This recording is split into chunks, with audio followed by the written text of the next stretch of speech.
Halo, halo, halo. Assalamualaikum warahmatullahi wabarakatuh. Waalaikumsalam warahmatullahi Apa kabar pemirsa di rumah? Jumpa lagi dengan kita, Ngopi Serba Rasa. Ngobrol pintar seputar barang dan jasa. wabarakatuh. Dari mana tuh, Mantap Mas? ya. Dari mana itu, Mas? Dari barusan kan, Kawan kopet ya. kawan Gobet. Ya, pada kesempatan kali ini kita akan berbincang-bincang, akan bersuap-suap mengenai tema keberlanjutan dari yang episode kemarin, yaitu terkait spek teknis, spesifikasi teknis. Nah, untuk membahas itu kita kedatangan nih Pak Kabak dan Mas Yoga, para ahli di UKBBJ Kabupaten Brebes nih. Selamat datang Pak Kabak. Ya, selamat datang Mas Yoga. Ya, Matur suwun ini Selamat pagi. sudah berkenan untuk hadir di Ngopi Serba Rasa ini. Ngopi tapi nggak ada kopinya, Mas. Ya itu udah, ini sebenarnya kode keras ini. Kode keras ini, nggak ada kopinya. Nah gini Pak Kabak, jadi kemarin udah bahas RUP, tahapan selanjutnya dalam RUP itu kan ada spek teknis nih. Kira-kira bisa dijelaskan oleh Pak Kabak atau Mas Yoga spesifikasi teknis di pengadaan barang dan jasa itu seperti apa Pak? Oke, ya terima kasih Mas Angka selaku host ya. Makasih teman-teman sahabat pengadaan, baik semua OPD maupun semua pelaku pengadaan ya. Jadi spesifikasi teknis itu seperti rohnya pengadaan ya. Jadi sebelum kita mengadakan itu kita harus benar-benar berangan-angan. Nah, namanya pengadaan itu kan berangan-angan kita mau ngapain. Nah, kalau angan-angan nggak ada itu jelas sudah salah dari salah kaprah. Jadi namanya pengadaan itu kita berangan-angan pengen mengadakan apa. Ya, itu harus ada dulu lah. Angan-angan itu diterjemahkan dalam bentuk kata-kata. Ya, saya mau mengadakan mau mengadakan sebuah kegiatan ABCD. Nah, angan-angan itu tentunya disesuaikan dengan tusinya masing-masing OPD. Nah, kalau kita bicara spesifikasi teknis, sebelum masuk ke spesifikasi teknis, setelah kita mempunyai angan-angan, itu muncul sebuah kebutuhan. Nah, saya mau angan-angan menurunkan stunting di Kabupaten Brebes. Ya, itu OPD, misalnya OPD di Dinas Kesehatan seperti itu. Dari situ setelah muncul angan-angan, muncullah kebutuhan. Kebutuhan akan sebuah barang atau jasa. Nah, spesifikasi teknis itu tidak harus serta merta itu adalah sebuah barang, bisa barang atau jasa. Nah, kita arti sempit barang ya. Jadi dalam menentukan spesifikasi teknis sebelumnya kita punya angan-angan, kita punya impian, kemudian kita bisa mengetahui merumuskan kebutuhan kita itu apa dulu. Nah, jadi kebutuhan kita itu apa kita rumuskan, kita mau ngapain, kita butuh apa itu dirumuskan. Nah, setelah tahu kebutuhan, baru kita bicara kebutuhan kita ini dirumuskan dalam kata-kata tadi. Saya pengen ABCD yang seperti ini yang bisa menunjang sebuah tusinya. Terus garis besarnya seperti itu Mas Angka. Itu spek teknis nih Pak. Ya, jadi setelah tahu kebutuhan ya, baru kita merancang ya kebutuhan yang kita susun itu tadi ya, kita rumuskan dengan kata-kata yang namanya spesifikasi teknis. Jadi spesifikasi teknis itu ya itu adalah uraian dari kebutuhan kita, rumusan dari kebutuhan kita. Nah, kemudian setelah tahu kebutuhan kita terumuskan di spesifikasi teknis, baru kita melihat kira-kira kebutuhan kita ini di pasar itu ada atau enggak. Barang atau jasa yang kita inginkan itu ada menyediakan atau enggak. Nah, itu harus identifikasi dulu. Kalau memang enggak ada, ya jadi sebelum kita mau mencari identifikasi penyedia itu kita lihat kita bisa melakukan sendiri atau enggak, itu harus tahu. Jadi kita tahu kebutuhan ya, pertama apa. Jadi setelah tahu kita punya impian, kita tahu kebutuhan, terus kita juga berangan-angan siapa yang melakukan. Yang melakukan itu mulai dari diri kita. Diri kita ini bisa atau enggak. Kalau diri kita itu bisa, maka nanti yang melakukan berarti kita sendiri. Swakelola itu. Ya, swakelola, benar. Kalau diri kita itu enggak bisa, baru pakai namanya penyedia. Nah, itu kalau misalnya ini taruh kata anggap aja pakai penyedia ya, diri kita ternyata ribet lah untuk mewujudkan kebutuhan kita ini, baru pakai penyedia. Lah dari penyedia itu kita identifikasi ya, spesifikasi itu yang di pasaran itu seperti apa yang bisa menunjang kebutuhan kita. Nah, tapi sekarang itu ada koridor. Jadi pertama tadi ya, spesifikasi teknis itu harus berdasarkan kebutuhan kita, bukan keinginan. Ingat ya, bukan keinginan, kebutuhan. Ada kutip, kita pengen butuh barang atau jasa yang menunjang aktivitas kita dalam menunjang sebuah fungsi. Itu dirumuskan untuk ini. Misalnya kebutuhan untuk memenuhi sarana prasarana perkantoran. Butuh komputer untuk yang outputnya hanya untuk mengetik jasa ketik. Nah, kira-kira untuk mengoperasikan software apa saja. Nah itu nanti kita rumuskan, ini ternyata spek minimal untuk berbunyi butuh komputer ini adalah spesifikasinya seperti ini. Nah itu adalah harus pintar-pintar membuat sebuah dasar kebutuhan. Karena kalau kita nggak tahu kebutuhan dan adanya keinginan, tentunya nanti akan terjadi gap. Ya gap ya. Jadi kebutuhannya hanya level kelas 2, keinginannya pengen kelas 6. Nah ternyata padahal kita ini namanya pengadaan itu kan harus bisa efektif, efisien. Nah, itu kan jadi keuangan itu bisa pas gitu kan. Jadi bisa untuk yang lain. Nah, gitu Mas Nangka untuk sementara. Iya, Pak. Jadi spek ini bisa dikatakan sebagai acuan mungkin ya Pak, untuk memenuhi kebutuhan itu. Iya, jadi spek itu dirumuskan harus berdasarkan kebutuhan. Jadi kebutuhan dulu, baru kita nyusun spek ya, yang menunjang kebutuhan tadi. Saya butuh seperti ini. Nah, kemudian kita lihat setelah muncul bisa dirumuskan itu, kita lakukanlah dengan melakukan namanya identifikasi penyedia. Nah, setelah muncul spek identifikasi penyedia, spek yang saya butuhkan itu di penyedia di pasaran itu ada enggak? Nah, itu di pasaran tersedianya seperti apa? Nah, baru kita melakukan yang namanya market sharing. Market sharing itu mencari apa tuh barang-barang kita butuhkan itu yang reviewnya bagus, yang kualitasnya bagus, ya, yang tentunya mudah mempunyai uji, ini sudah tahan uji lah. Ya, uji kelayakannya. Uji kelayakan udah bisa untuk menunjang tugasnya kita. Ya, tapi ya sekarang ini dengan amanat undang-undang harus produk dalam negeri. Selama ada produk dalam negeri yang sudah memenuhi spesifikasi teknis yang sesuai dengan kebutuhan itu, hukumnya wajib, Mas Angka. Ya, hukumnya wajib, walaupun dalam image kita brandnya itu, wah produk dalam negeri itu ternyata mereknya seperti ini, rusakan. Nah itu sudah, kalau saya sih berpikir ya selama barang dan jasa produk manapun sudah lolos uji fungsi, sudah ada izin edar, sudah ada bagian pihak lain yang melakukan quality control, dan tentunya harus itu ya apa, ada layan purna jual. Nah, dan yang paling penting untuk menyusun spesifikasi teknis ini nanti bisa tambahin Mas Yoga, itu harus benar-benar detail ya. Spek teknis itu tadi kan merumuskan kebutuhan. Itu ada sebelum apa kita menentukan kriterianya itu loh. Kriteria yang akan kita capai itu apa? Misalnya kriteria waktu, kemudian kriteria barang yang akan kita gunakan itu seperti apa, kemudian kriteria layanan purna jualnya yang seperti apa. Nah, itu harus ditentukan. Misalnya kebutuhan makan minum lah ya, kita dalam menentukan spesifikasi misalnya makan minum untuk rapat, makannya yang untuk snacknya berapa variasinya, berapa yang mengandung karbohidrat, ada apanya, ada buahnya, kemudian ada esnya atau ada susunya. Lah itu harus secara detail. Secara rinci. Ya, kemudian ada layanan purna jualnya, misalnya ada petugasnya yang untuk melayani misalnya jasa catering. Nah itu harus dijelaskan secara detail yang bisa menggambarkan kebutuhan kita itu apa. Jadi tidak hanya standar. Kalau semakin detail itu berarti semakin rigid untuk bisa mengetahui untuk apa, membantu kita dalam melakukan identifikasi penyedia yang akan melakukan kegiatan itu. Jadi tadi ya spesifikasi itu termasuk tadi kriteria waktu, ya kriteria barangnya kuantitas, kriteria kualitas. Nah itu sama kriteria purna jual. Nah itu harus detail.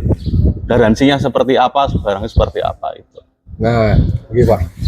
Kalau Mas Yoga sendiri berarti kan gini, sebegitu pentingnya spek teknis ini dalam proses pengadaan barang dan jasa. Kita pengen tahu nih dari Mas Yoga, ketika spek teknis ini dibuat tapi tidak seperti yang disampaikan tadi Pak Kabak, apa yang akan terjadi, Mas Yoga? Saya yakin Mas Yoga di tataran teknis itu pasti banyak menemukan studi-studi kasus yang demikian. Kira-kira apa yang terjadi, Mas Yoga? Ketika itu nggak jelas, nggak rigid seperti yang saya katakan. Gimana, Mas? Kalau terkait izin dipegang ya, Pak? Semua tadi udah dibabat habis sama materi saya sampai bingung nih mau ngomong apa. Iya. Kalah tua. Jadi saya hanya mau menambahkan saja Melengkapi lah. terkait spek teknis ya. Sebetulnya saya rasa semua orang dari anak kecil sampai dewasa itu sebetulnya pernah menyusun spek teknis, Mas. Di dalam kehidupan dalam kehidupannya, sehari-hari, ya. dalam kehidupannya, cuma nggak didokumentasikan aja. Betul. Nah, gitu aja. Contoh kalau kayak kita misal mau kerja nih, kerja sebagai anggapanlah Gojek atau apapun lah, kita kan pasti butuh kendaraan. Nah, Kendaraan itu kan disesuaikan dengan budget dan keperluan kita kan. ya. Iya, betul kan? Nah, dari situlah kita menyusun spek teknis tuh. Termasuk mencari istri Mas juga harus ada speknya itu Betul, lah. betul, itu termasuk pendamping hidupnya itu. Pendamping hidup dan sebagainya itu sebenarnya spek, itu sebetulnya spek. Nah, Iya, ya benar. Ini ada kisah ini. nah itu Spek, ya kisah dulu gini ya. Jadi dalam menentukan spek teknis itu ada yang namanya komponen utama sama komponen namanya pendukung aksesoris. Yang untuk kebutuhan tadi adalah komponen utama tadi. Nah, itu ada kisah ini teman saya pada saat diklat BIM ada bukan diklat BIM ya, pas Latsar itu ada BI yang menyampaikan, tanyain Mr. M lah kalau di situ ya. Mawar lah di situ. Itu ada pertanyaan, gimana kriteria pendamping Anda lah, seperti itu ya. Wah, pendamping Anda itu bilangnya gini, pinter ya, kemudian enak diajak ngobrol. Cantik nggak, Pak? Terus apa, orangnya alim gitu ya. Tapi lupa yang spek utamanya, jenis kelamin itu lupa akhirnya seperti itu. Wah, itu kan bisa bahaya itu ya. Bahaya banget. Jadi aksesorisnya disebutkan cuma tapi lupa yang jenis kelamin. Iya, betul. Jadi kalau Spek utamanya lupa ya. Iya, betul. Jadi semua orang itu punya spek teknis sebetulnya. Tinggal kita hidup di pemerintahan, kita harus membelanjakan uang negara seefisien efektif mungkin lah kalau mau pengadaan barang jasa itulah ya. Terkait dengan spek teknis itu saya hanya menambahkan, karena tadi udah jelas panjang lebar sama Pak Kabak, bahwa dalam menyusun spek teknis itu memang harus disesuaikan dengan dasar kebutuhan, Mas. Dasar kebutuhan. Karena gini, kita menyusun spek teknis tinggi-tinggi pun kalau enggak di lapangan itu enggak butuh setinggi itu jelas termasuk pemborosan. Contoh kalau misal laptop nih, kita butuh laptop untuk keperluan administrasi yang hanya untuk membuka aplikasi Microsoft sama Excel dan internet lah, browsing lah kayak gitu ya. Apa iya kita harus cari spek yang seperti untuk gaming lah ya, istilahnya kayak gitu. Dari situ kan kita bisa melihat bahwa keperluan kita itu harus disesuaikan dengan spek teknis yang akan disusun gitu. Poinnya di situ. Tadi Mas Angka menanyakan saya kalau misal spek teknisnya itu yang disusun itu tidak sesuai dengan nggak rigid, terlalu umum dan sebagainya, itu berpengaruh apa kan terkait hasil pengadanya nanti kan itu ya. Penting juga, benar sekali itu pengaruhnya terkait outputnya nanti itu jelas berpengaruh besar, Mas, karena spek teknis itu adalah dasar kita membeli barang. Kalau misal spek teknisnya itu nggak jelas dan masih terlalu umum, contoh kita mau beli mobil speknya roda 4, kan kalau roda 4 itu pasti mobil kan gitu. Nah, kita harus menjabarkan di sana cc-nya berapa, terus interiornya mungkin kalau memang diperlukan itu seperti apa. Cuma di garis bawahi lagi dalam menyusun spek teknis itu kita nggak boleh mengarah ke merek tertentu kalau di aturan Perpres itu, Pak. Perpres 16 itu jangan sampai mengacu ke merek tertentu kecuali kita membeli di toko daring. Nah, dikecualikan tuh. Ada tuh. Kita bisa membeli barang-barang yang bermerek, misalnya kalau mau laptop merek ABC itu boleh kalau lewat toko daring. Nah, kalau lewat bukan selain toko daring atau purchasing itu kita nggak memperbolehkan nyebut merek. Nah, dari situ kan kita bisa melihat bahwa ketika kita menyusun spek teknis terus nggak sesuai dengan keperluan barang yang mau kita pakai, itu bisa mengakibatkan barang tersebut nggak bisa digunakan atau malah memang nanti mengacunya ke pemeliharanya itu tinggi. Nah, contoh kita anggaplah mau beli TV kan keperluan kita di kantor paling ukuran berapa inch lah ya. Ketika kita beli TV yang ukuran inch yang paling maksimal, paling besar, itu kan secara pemeliharaan juga pasti besar, Mas. Ya toh? Nah, ketika pemeliharaan besar itu malah memboroskan anggaran, dan nantinya outputnya padahal sama dengan output TV yang ukurannya sedang, itu kan menurut saya pemborosan besar. Makanya dari situ spek teknis itu memang harus disusun dari awal, keinginan kita, kebutuhan ya, bukan keinginan, kebutuhan kita seperti apa untuk menunjang kegiatan kita nanti, baru dari situ kita nanti kalau kata Pak Kabag bilang tadi, suplai pasar. Dan jangan lupa kalau di aturan Perpres itu tadi bilang bahwa spek teknis itu PPKOM, karena ini ranah PPKOM, Mas, bukan ranah PBJ sebetulnya. Ini ranah PPKOM yang menguasai membuat spek teknis itu tadi ber-SNI jelas. Nah, ber-SNI terus ramah lingkungan, sama memberdayakan UMKM. Nah, itu spektek itu. Nah, ini kita jangan sampai sana dulu nih. Iya. Ini kita simpan buat episode selanjutnya. Oh, boleh, boleh. Iya, benar. Apa tadi bilang TKDN berkelanjutan itu biar berikutnya pemirsa ini ada penasarannya. Mungkin gini, ini yang terakhir Pak Kabag. Ya, siap. Saya minta Pak Kabag memberikan tips and tricks mungkin kepada teman-teman PPKOM di OPD, bagaimana menyusun, tipsnya seperti apa, langkah nyatanya dalam menyusun spek teknis agar spek teknis ini sesuai dengan kaidah hukum sama menghasilkan barang atau jasa yang betul-betul sesuai dengan kebutuhan kita. Tipsnya Pak, gimana cara menyusunnya Pak, biar ini jadi wawasan teman-teman PPKOM di OPD Mas. Oke, terima kasih Mas Angka. Ya. Ini yang terakhir nih Pak. Ya. Untuk teman-teman kepala OPD atau pengguna anggaran yang tidak sebagai pejabat pembuat komitmen, tentunya yang ini menjadi ranahnya itu ya. Tip and trick untuk menyusun spesifikasi, jelas tadi pertama kita tahu kebutuhannya itu apa. Satu. Itu penting. Kita tahu kebutuhannya apa, kemudian angan-angannya kita mau ngapain. Nah, itu kemudian itu jelas. Kemudian setelah tahu kebutuhannya apa, budget kita itu berapa. Nah, budget ya, penting itu budget ya. Nah, setelah itu budget, ya, kita tahu kebutuhannya, kita kemudian budget. Pertama kebutuhan dulu, kemudian budget ya. Dan budget, nah baru kita melihat ya market leadernya itu terhadap barang yang kita butuhkan atau jasa itu siapa, kita lihat. Market leader, ya. Ini adalah yang ini adalah barang atau jasa kegiatan baru atau replace terhadap pengganti kegiatan yang sudah ada, itu juga penting. Nah, itu ya. Jadi kalau belum pernah kita mengadakan barang yang kita butuhkan ini, ya berarti kita harus melakukan survei lebih. Ya, mempelajari yang daerah-daerah sekitar atau tapi kalau ini adalah pengganti barang atau jasa baru yang sudah biasa kita lakukan, kita tinggal mereview yang kemarin. Yang review kemarin itu hasilnya seperti apa sih? Jangan sampai terjebak dalam kesalahan yang sama. Ya, apa kuwi jenenge istilahnya. Nah, jadi jatuh di lubang. Nah, itu. Nah, jadi kita tahu kemarin itu kita menggunakan apa, tusi kita untuk menunjang kegiatannya apa, itu tahu. Dan rumuskan spesifikasi teknis itu kebutuhan tadi yang poin paling utama, yang pokok-pokok spek yang menunjang kinerja yang paling utama. Jangan sampai teman-teman itu malah biasanya merumuskan spesifikasi teknis itu malah aksesorisnya yang terlalu banyak. Komponen utamanya malah jadi kalau aksesoris itu kan berarti pemanis yang tentunya barang itu kalau aksesorisnya banyak, harganya fitur-fitur yang banyak itu kan harganya bisa berbeda. Nah, jadi kalau komponen utamanya yang penting faktor pendukung menuju kinerja itulah yang paling utama. Jadi misalnya tadi ya komputer taruh kata untuk minimal Core i5, nah, seperti itu. Nah, aksesoris misalnya colokan USB-nya ada yang 3, ada 5, kemudian ada fasilitas misalnya touchscreen atau apa. Nah, itu tinggal fasilitas-fasilitas aksesoris itu. Kalau aksesoris itu kalau misalnya tidak menunjang begitu banget menunjang kinerja kita, ya itu jangan dikesampingkan. Itu disesuaikan dengan budgetnya kita tuh tadi. Ya. Saya kira itu Mas. Ada 3 poin tadi, poin penting dari Pak Kabag, kebutuhan, budget, sama satunya leading market, serta sesuaikan dengan komponen utama yang lebih diprioritaskan. Terakhir juga nih dari Mas Yoga, ada closingnya, statementnya seperti apa?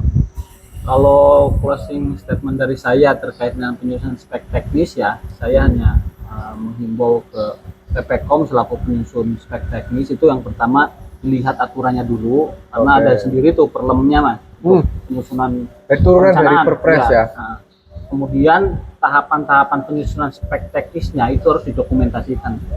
Itu penting. Soalnya kalau memang secara format bakunya nggak ada, tapi kan alangkah baiknya semua pengadaan itu terdokumentasikan. Tertib administrasi ya. Kegiatannya apa, terus di dalam kegiatan itu butuh barang apa saja, dari barang apa saja itulah yang kita breakdown spek barangnya itu seperti apa, nanti baru ke tahap pembelian. Nah, dalam penyusunan barang-barang yang mau dibeli tadi, yaitu tadi harus mengacu ke kaidah yang diatur di Perpres, kayak ramah lingkungan, SNI, terus dan sebagainya lah. Menurut saya sih cukup lah. Nah, alhamdulillah ini pertemuan kita kali ini obrolannya luar biasa walaupun dikemas dengan santai Pak. Ini tema kita Ornas ya. Ya. Oke, terima kasih Pak Kabak, Mas Yoga, Siap, kesediaannya, wawasannya, berbagi ilmunya pada kesempatan kali ini. Pada para pemirsa, pendengar di rumah, jangan pernah bosan untuk melihat Ngopi Serba Rasa. Sampai jumpa di episode selanjutnya, semoga bermanfaat. Ngopi Serba Rasa. Ya. Berapa menit?